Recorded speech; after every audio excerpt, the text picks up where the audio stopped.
As busy providers, us men do not have time to listen to all the shit there is out there in the fitness industry. Here's the most overrated fitness BS that you need to get out of your mind and out of your life. Now let's run through these 10 points real quick so you cannot make the mistake of using them. The first one is cheat reps, otherwise known as ego lifting. Looks cool, but builds absolutely nothing. You see, you're using a lot of momentum here, and this is where you build a very subpar physique. Cheat reps are an advanced tactic saved for the top 1%. Really, the only time they make sense is during a controlled negative on the last set or rep of a given set. But you, most likely, will never really need to use cheat reps. So instead of using that momentum, let's go ahead and skip that so that we can focus on building muscle. Number 2 is training to failure on every set. This is robbery for your progress. Not every set has to annihilate you like most guys think. If you pay attention in the gym, a lot of guys are in there really pushing every single set and working to failure. Building a badass body is about progress, not punishment. When you push your muscles too far too soon in a workout, they're exhausted way quicker than they need to be, and you're working harder, not smarter. Go close to failure, but not past it so that you can recover and grow smarter. If you've heard of the RPE scale, this is a good way to judge the amount of effort you're actually exerting.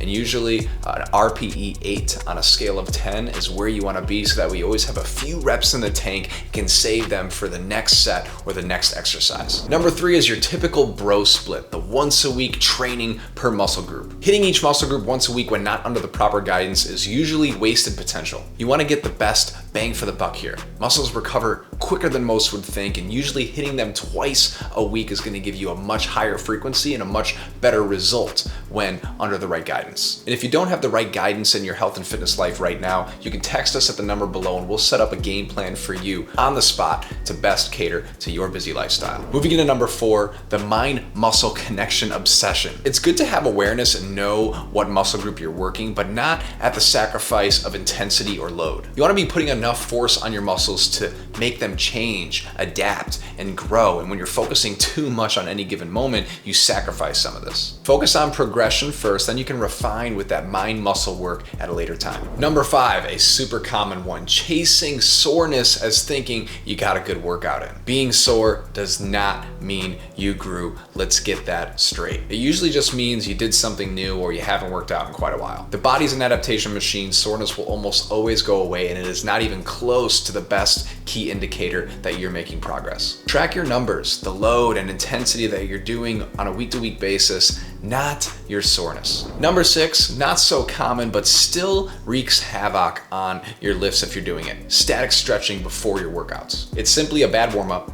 It hurts performance. It doesn't really prevent much injury, the research shows. Do more so dynamic workouts like these exercises here, or you can simply do a few warm-up sets of the first few exercises that you're doing in that given workout. Number 7, similar to that obsession of the mind-muscle connection, this is muscle confusion training. We hear it all the time with individuals inquiring with us here at InstaShred that they want to switch up their workout routine as often as possible so that they confuse their body. It's not true. Randomness is not growth. Muscles grow from progressive overload, not surprising them. Simplicity is key here. Slight changes are good changes. Full routine switch-ups and chaos is simply a waste of time. Number 8, the high rep toning workouts for fat loss. You cannot tone fat away from one area of your body. Keep it simple, man. Lift to keep muscle, diet to lose fat. This comes down to a mixture of the right training program, whether you're in a calorie surplus or deficit. Spot reduction simply doesn't exist. You have to put in a certain amount of effort over a certain amount of time,